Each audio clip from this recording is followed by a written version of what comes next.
Ассаламу алейкум, қайырлы күн қазақ елі. Мына жуық күндерде әлемдік ақпаратта дүрсіл күндірген уақиғалар жайлы айтпақшымыз.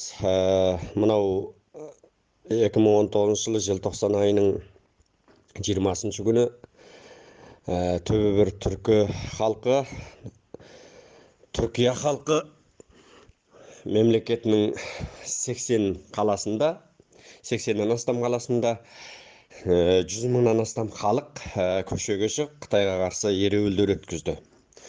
Бүткіл әлемдік ақпарат шулап жарыса жазған осы Түркиядағы мұсылмандардың Қытайдың азшылық ұлттарға жасап жатқан қиянаты жөнінде қарсылық, наразылық шеруге шықты.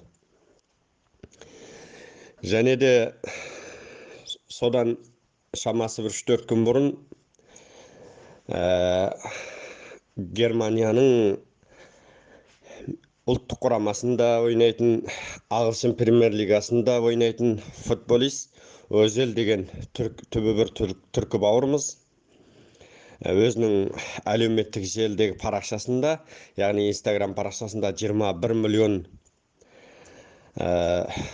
жанкүйері бар екен. Сол әлеуметтік парақшасында Қытайдың геноцидтік, аз санды ұлттарға жасап жатқан геноцидтік саясатына қарсы пікірін жазып, әлемдік ақпаратты бір шулатты.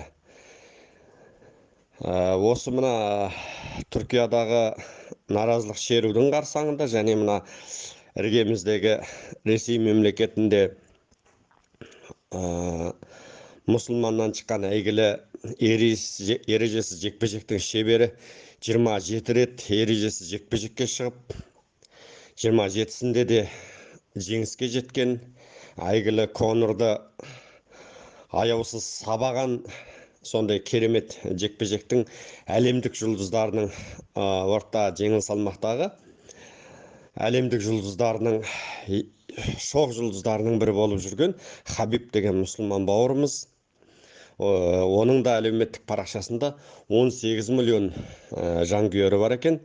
Сол жанкүйерлеріне үндеу жолдады. Яғни Қытайдағы жүріліп жатқан аз санды ұлттардың адамдық құқығы айуанша тапталып жатқан осы геноцидке қарсы өзінің азаматтық пікірін білдірді.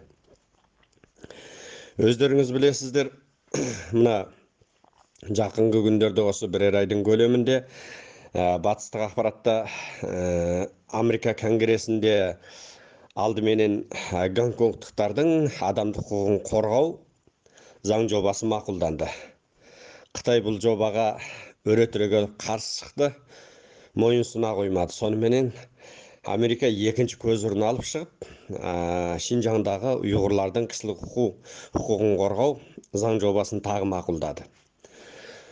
Сол екінші ұйғырлардың заң жобасы мақұлданғаннан кейін барып, Қытай бейне салы суға кеткендей болып,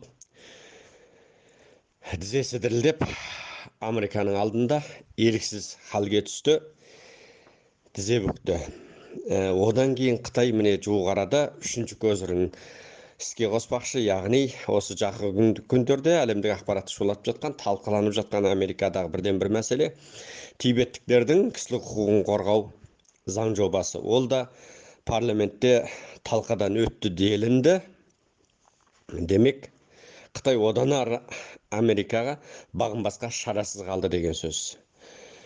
Дәл осындай сәтте Қытайдың тізесі дірілдеп Американың алдында, тізе бүгу алдында тұрғанда, Қытай өз жеңілісін мойындау алдында тұрған кезде, әлемдегі ірі жұлдыздар міне мұсылман бауырларымыз әрқандай жағдайда өзінің азаматтық позициясын білдіріп, әлемдік ақпаратты шулатып жатыр.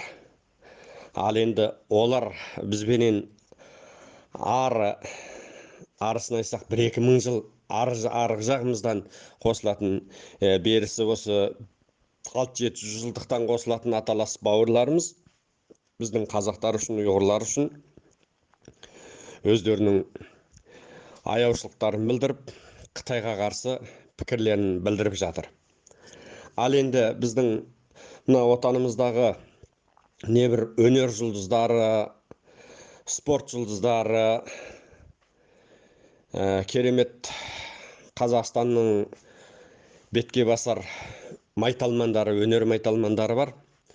Оларда осы мына Хабиб сияқты, Өзел сияқты өздерінің азаматтық позициясын білдіріп қалса деген ойдамыз.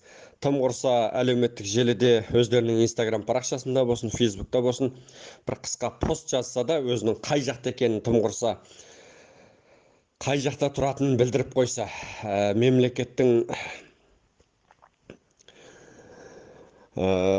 беретін, енді әншілердің мемлекеттен басқа алары жоқ деп ойлаймыз. Олардың тек қана мемлекеттен алатын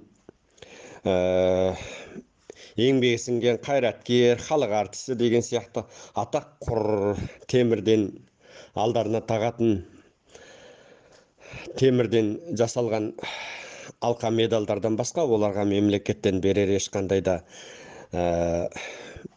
берешегі жоқ. Мемлекет ешқандай да оларға зарплата төлемейді. Тек қана осы халықтың, той халықтың қазынасы деп, тек халықтың тойыменен, түрлі шараларыменен ғана күн көріп жүрген артистеріміз сол мемлекеттен алатын медалдарынан үміттенбей-ақ осындайда өздерінің азаматтық позицияларын білдіріп, спорт шеберлері болсын, өнерпаздар болсын, өнер жұлдыздары болсын, барлығы өздерінің азаматтық позициясын білдіріп қалса, тым құрғанда бір пост жазса, мақала жазса, өздерінің Қытайға қарсы үндеулерін білдірсе, Қытайдың жобалауымызша көп өмірі қалған жоқ. Қытай Коммунистік партиясының ұзақ табан тіреп тұра алмайтыны бұл сахнада белгілі болып тұр.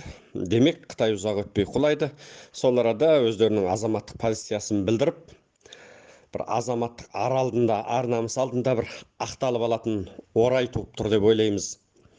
Еліміздегі өнер жұлдыздары менен спорт шеберлері, спортшылар, боксшылар, балуандар атап айтатын болсақ, түрлі саладағы мамандар және өнер жұлдыздары, әншілер, бишілер, сол сияқты түрлі саланың майталмандары өздерінің ұлт алдында бір азаматтық борышын сақтап, қорғап қалатындай бір орай туып тұр. Біз Қытайдан емес, Құдайдан қорқайық, Құдайдан ұялайық. Құдайдың алдында азаматтық борышымызды өтейік, ұлтымызға деген жанашырлығымызды білдірейік. Бір ауыз болса да, бір қысқа пост болса да жазып, сақтаныңыздар, қорғаныңыздар деймін.